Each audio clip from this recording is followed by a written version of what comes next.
Hello അസ്സാം വലൈക്കും വറഹമത്തല്ലാഹി വബർക്കാത്തുഹു. Welcome back to my channel. എല്ലാവരും സുഖമായിരിക്കുന്നത് വിചാരിക്കുന്നു കേട്ടോ ഫ്രണ്ട്സ്. അപ്പോൾ നമ്മുടെ ഇന്നത്തെ വീഡിയോയിലേക്ക് പോകാം. ഇന്ന് ഞാൻ വന്നിരിക്കുന്നത് നല്ല നാടൻ ഉണ്ണിയപ്പത്തിൻ്റെ റെസിപ്പി ആയിട്ടാണ്. വെറും 10 മിനിറ്റ് കൊണ്ട് നമ്മൾ ഇൻസ്റ്റൻ്റായിട്ട് ഉണ്ടാക്കിയെടുക്കുന്ന ഒരു നാടൻ ഉണ്ണിയപ്പമാണ് കേട്ടോ. വളരെ സിമ്പിളായിട്ട് ഉണ്ടാക്കിയെടുക്കാൻ പറ്റുന്നതും എന്നാലും നല്ല ടേസ്റ്റി ആയിട്ടുള്ളൊരു ഉണ്ണിയപ്പമാണ്. തീർച്ചയായിട്ടും നിങ്ങൾക്ക് ഇഷ്ടമാവുമെന്ന് ഞാൻ വിചാരിക്കുന്നു. നിങ്ങൾ എന്തായാലും ഇതൊന്ന് ട്രൈ ചെയ്ത് നോക്കണം കേട്ടോ. അപ്പോൾ എന്തായാലും നമുക്ക് ഈ ഒരു റെസിപ്പി എങ്ങനെയാണ് ഉണ്ടാക്കുന്നതെന്ന് നോക്കാം. ഇതിന് വേണ്ടിയിട്ട് ഞാൻ കുറച്ച് ശർക്കര എടുത്തിട്ടുണ്ട് കേട്ടോ. ഒരു 500 ഗ്രാം ശർക്കര ഒന്ന് ഉരുക്കിയെടുക്കുകയാണ്. അതിന് വേണ്ടിയിട്ട് ഒരു അര കപ്പോളം വെള്ളം ചേർത്തതിന് ശേഷം നമുക്കിതൊന്ന് ഉരുക്കിയെടുക്കാം. അപ്പോൾ ഇപ്പോൾ ഇത് റെഡിയായി വന്നിട്ടുണ്ട്. ഇനി നമുക്കിതൊന്ന് അരിച്ചെടുക്കണം. ഇതിൽ കുറച്ച് അഴുക്കൊക്കെ ഉണ്ടാവും കേട്ടോ. അപ്പോൾ അത് പോകാൻ വേണ്ടിയിട്ട് നമ്മളിത് ഇങ്ങനെ അരിച്ചെടുക്കുന്നത്. അതിനുശേഷം നമുക്കിതൊന്ന് മാറ്റി വയ്ക്കാം. അപ്പോൾ ഇതിൻ്റെ ചൂട് കംപ്ലീറ്റ് ആയിട്ട് മാറണ്ട, ചെറുതായിട്ടൊന്ന് മാറുന്നതിന് വേണ്ടിയിട്ട് വെയിറ്റ് ചെയ്യണം കേട്ടോ. ഇനി ഇതിന് വേണ്ടിയിട്ട് നമുക്ക് 1 കപ്പ് അരിപ്പൊടി ഒരു മിക്സിയുടെ ജാറിലേക്ക് ഇട്ട് കൊടുക്കാം. പിന്നെ 1 കപ്പ് തന്നെ ഗോതമ്പ് പൊടി ചേർത്ത് കൊടുക്കുന്നുണ്ട്. 1 ടേബിൾ സ്പൂൺ റവ ചേർത്ത് കൊടുക്കാം. പിന്നെ ഫ്ലേവറിന് വേണ്ടിയിട്ട് ഒരു 1/4 ടീസ്പൂണോളം ഏലക്ക പൊടിച്ചതാണ്, അത് ചേർത്ത് കൊടുക്കുന്നുണ്ട്. പിന്നെ മധുരം ഒന്ന് ബാലൻസ് ചെയ്യുന്നതിന് വേണ്ടിയിട്ട് ഒരു 1/2 ടേബിൾ സ്പൂൺ പഞ്ചസാരയും പിന്നെ ഒരു 1/4 ടീസ്പൂണുള്ള ഉപ്പും കൂടി ചേർത്തതിന് ശേഷം ഇതിലേക്ക് ഒരു 2 ചെറുപഴം കൂടി ചേർത്ത് കൊടുക്കാം. ഇവിടെ ഞാൻ 2 ചെറുപഴം എടുക്കാൻ കാരണം ചെറിയ പഴമായതുകൊണ്ടാണ്. കുറച്ച് വലിയ സൈസ് ആണെങ്കിൽ ഒരെണ്ണം മതിയാവും.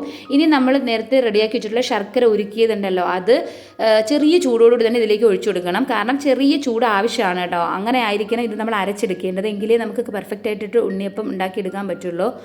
അപ്പോൾ ഇപ്പം ഞാൻ അത് അതിലേക്ക് ഒഴിച്ചതിന് ശേഷം ഒന്ന് പേസ്റ്റാക്കി എടുത്തിട്ടുണ്ട്. അപ്പോൾ ഇത് പേസ്റ്റാക്കുന്ന സമയത്ത് ഒത്തിരി അങ്ങ് അരഞ്ഞു പോകണ്ട, ചെറിയ തരിതരിപ്പ് ഉണ്ടാവണം. അത് നമ്മൾ റവ ചേർക്കുന്നുണ്ട്, ആ ഒരു തരിതരിപ്പ് ഉണ്ടാവും, നമ്മൾ അരച്ചാലുണ്ടാവും. അപ്പോൾ അതൊന്ന് ജസ്റ്റ് ചെക്ക് ചെയ്യുക. അതിനുശേഷം നമ്മൾ ഇതൊരു ബൗളിലേക്ക് ഒഴിച്ചു കൊടുക്കുക. ഇതിൽ നമുക്ക് ആവശ്യത്തിന് വെള്ളം കൂടി ചേർത്ത് കൊടുക്കുക. ഒരു 1/4 കപ്പോളം വെള്ളം ആ ഒരു മിക്സിയുടെ ജാറിൽ തന്നെ ചേർത്തതിന് ശേഷം നമ്മൾ കുറേശ്ശായിട്ട് ഇതിലേക്ക് ഒഴിച്ചിട്ടൊന്ന് മിക്സ് ചെയ്ത് കൊടുക്കുക. നമുക്കിത് വേണ്ടത് ഒരു ദോശ ബാറ്ററിൻ്റെയൊക്കെ ഒരു കൺസിസ്റ്റൻസിയാണ്. അതിനേക്കുള്ള ഒരു അല്പം കൂടി തിക്കായിട്ടിരിക്കുന്നതായിരിക്കും ബെറ്റർ കേട്ടോ. അപ്പോൾ ഇപ്പം ഞാൻ കണ്ടോ ഈ ഒരു രീതിയിലാണ് തയ്യാറാക്കിയിട്ടുള്ളത്. നമ്മൾ ആവശ്യത്തിന് ഇതിലേക്ക് വെള്ളം കുറേശ്ശെയായിട്ട് ഒഴിച്ചു കൊടുക്കുക. എന്നിട്ട് വേണം മിക്സ് ചെയ്ത് കൊടുക്കേണ്ടത്. അപ്പോൾ നിങ്ങൾക്കത് കാണുമ്പോൾ തന്നെ അറിയാൻ പറ്റും ആ ഒരു കൺസിസ്റ്റൻസി. ഇനി നമ്മൾ ഇതിലേക്ക് ഒരു 1/4 ടീസ്പൂണോളം ബേക്കിംഗ് സോഡ ചേർത്ത് കൊടുക്കുന്നുണ്ട്. കാരണം നമ്മളിത് ഇൻസ്റ്റൻ്റായിട്ട് ഉണ്ടാക്കിയെടുക്കുന്നത് കൊണ്ടാണ് ഇപ്പം ബേക്കിംഗ് സോഡ ചേർത്ത് കൊടുത്തിട്ടുള്ളത്. ഇനി നമുക്കിതൊന്ന് മാറ്റി വയ്ക്കാം. ഇനി ഇതിലേക്ക് വേണ്ടിയിട്ട് നമുക്ക് കുറച്ച് തേങ്ങാക്കൊത്തൊന്ന് റോസ്റ്റ് ചെയ്തെടുക്കണം. അപ്പോൾ ഞാനിവിടെ കുറച്ച് ഓയിലാണ് കേട്ടോ എടുത്തിട്ടുള്ളത്. നമ്മുടെ വെളിച്ചെണ്ണയാണ്. വെളിച്ചെണ്ണയിൽ നമുക്ക് ഈ ഒരു തേങ്ങാക്കൊത്തിട്ടിട്ട് വറുത്തെടുക്കാം. നിങ്ങൾക്ക് നെയ്യ് വേണമെങ്കിൽ എടുക്കാം കേട്ടോ. നെയ്യാണെങ്കിൽ കുറച്ചുകൂടി നല്ലതാണ്. അപ്പോൾ എൻ്റെ കയ്യിലിപ്പോൾ നെയ്യ് ഇല്ലായിരുന്നത് കൊണ്ടാണ് ഞാൻ വെളിച്ചെണ്ണ എടുത്തിട്ടുള്ളത്. വെളിച്ചെണ്ണയ്ക്ക് നല്ലൊരു ഫ്ലേവറാണ്. നമ്മൾ അതിൽ തേങ്ങ വറുത്തെടുക്കുകയാണെങ്കിൽ തേങ്ങയുടെ എണ്ണ തന്നെയാണല്ലോ, അതുകൊണ്ടൊരു പ്രത്യേക ഫ്ലേവർ കിട്ടും. പിന്നെ കുറച്ച് സോഫ്റ്റ്നെസ്സും കൂടി കിട്ടും. അപ്പോൾ ഇതൊന്ന് റോസ്റ്റായി വരുന്ന സമയത്ത് നമുക്ക് ഇതിലേക്ക് ഒരു 1/2 ടേബിൾ സ്പൂണോളം കറുത്ത എള്ളൂടി ഒന്ന് ചേർത്ത് കൊടുക്കുക. അത് നമ്മൾ ഇറക്കുന്ന സമയത്താണ് ചേർത്ത് കൊടുക്കേണ്ടത്, അല്ലെങ്കിൽ കരിഞ്ഞു പോവും. അതിനുശേഷം നമുക്കിത് ഓയിലിൽ നിന്ന് മാറ്റിയതിന് ശേഷം നമ്മൾ തയ്യാറാക്കി വെച്ചിട്ടുള്ള ബാറ്ററിലേക്ക് നമുക്കിത് ചേർത്ത് കൊടുക്കാം. ഇനി നമ്മൾ ആ ഒരു ഓയിൽ നിന്ന് ഒരു ടേബിൾ സ്പൂണോളം ഓയിലും കൂടി ഇതിലേക്ക് ചേർത്ത് കൊടുക്കുകയാണെങ്കിൽ നല്ലൊരു ഫ്ലേവറും അതേപോലെ തന്നെ ഉണ്ണിയപ്പം കുറച്ച് സോഫ്റ്റ് ആയിട്ടും കൂടി കിട്ടും. അപ്പോൾ അതുകൂടി ചേർത്ത് കൊടുത്തതിന് ശേഷം നമുക്ക് നന്നായിട്ട് ഇതെല്ലാം കൂടി ഒന്ന് യോജിപ്പിച്ച് കൊടുക്കാം. ഇപ്പം നമ്മുടെ ബാറ്റർ തയ്യാറായിട്ടുണ്ട് കേട്ടോ. ഈ ഒരു ബാറ്റർ നമുക്ക് ഇപ്പോഴും തന്നെ ഉണ്ണിയപ്പം ഉണ്ടാക്കിയെടുക്കാൻ പറ്റും. കാരണം ഇതിൻ്റെ ചൂടൊക്കെ കംപ്ലീറ്റ് പോയിട്ടുണ്ട്. കാരണം നമ്മൾ ആ ഒരു തേങ്ങ കൊത്തൊക്കെ വറുക്കുന്ന സമയം കൊണ്ട് തന്നെ ഇതിൻ്റെ ചൂട് മാറി കിട്ടിയിട്ടുണ്ട്. ഇനി നമുക്ക് ഓയിൽ നമ്മുടെ ഉണ്ണിയപ്പ ചട്ടിയിലേക്ക് ഒഴിച്ചു കൊടുത്തതിന് ശേഷം കുറേശ്ശെയായിട്ട് നമുക്ക് ഈ ഒരു ബാറ്റർ ഒഴിച്ചു കൊടുക്കാം.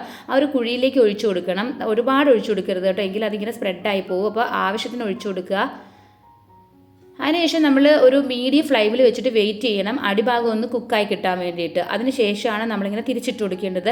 പിന്നെ നമ്മുടെ ഈ ഒരു ഉണ്ണിയപ്പം നമ്മൾ ഉണ്ടാക്കി കഴിഞ്ഞാലും അല്ലെങ്കിൽ നമ്മൾ ആർക്കെങ്കിലും കഴിക്കാൻ കൊടുത്താലോ ഇത് നമ്മൾ ഏത് രീതിയിലാണ് തയ്യാറാക്കിയെന്ന് ആർക്കും പറയാൻ പറ്റില്ല കേട്ടോ. കാരണം നമ്മൾ സാധാരണ അരിയൊക്കെ കുതിർത്തുണ്ടാക്കുന്ന അതേ ടേസ്റ്റ് തന്നെയാണ് ഈ ഒരു ഉണ്ണിയപ്പത്തിന് ഉണ്ടാവുന്നത് കേട്ടോ. എന്നാലും നമുക്കിത് വെറും 10 മിനിറ്റിന് ഉണ്ടാക്കി എടുക്കാൻ പറ്റുമെന്നുള്ളതാണ് കേട്ടോ ഇതിൻ്റെ ഒരു പ്രത്യേകത. കാരണം നമ്മൾ സാധാരണയായിട്ട് ഉണ്ണിയപ്പം അല്ലെങ്കിൽ നാടൻ ഉണ്ണിയപ്പം നമ്മൾ ഉണ്ടാക്കിയെടുക്കുന്ന സമയത്ത് നമുക്ക് അരി കുതിർക്കുന്നതിന് തന്നെ ഒരു 4-5 മണിക്കൂർ വേണ്ടി വരും. പിന്നെ നമ്മൾ ആ അരി കുതിർത്തതിന് ശേഷം നമ്മളിതെല്ലാം റെഡിയാക്കി ബാറ്റർ തയ്യാറാക്കി വീണ്ടും റെസ്റ്റ് ചെയ്യാൻ വെക്കും.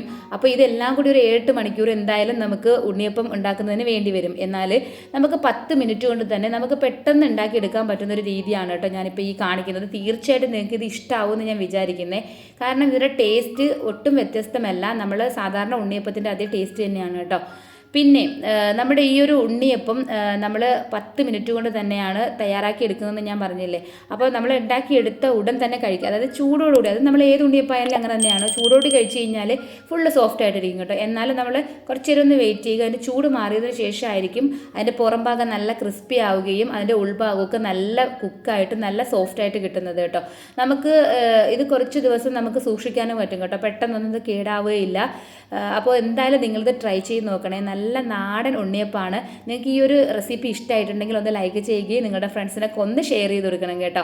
പിന്നെ നമ്മുടെ ചാനൽ ആദ്യമായിട്ട് കാണുന്ന കൂട്ടുകാർ ആരെങ്കിലും ഉണ്ടെങ്കിൽ ഒന്ന് സബ്സ്ക്രൈബ് ചെയ്ത് ചാനലിൽ ഒന്ന് സപ്പോർട്ട് ചെയ്യണേ. ഇനി നല്ലൊരു വീഡിയോ ആയിട്ട് നമുക്ക് വീണ്ടും കാണാം. അതുവരെ എല്ലാവർക്കും thanks for watching. Bye bye.